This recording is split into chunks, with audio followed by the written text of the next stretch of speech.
I think that the answer to that is not necessarily having companies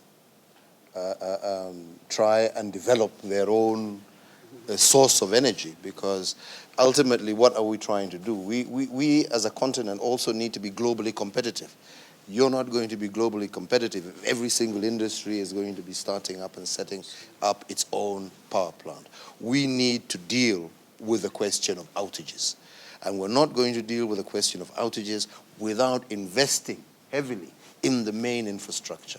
So I would not want to be deviated from the small industry by industry problem. Let's look at this thing from a global perspective.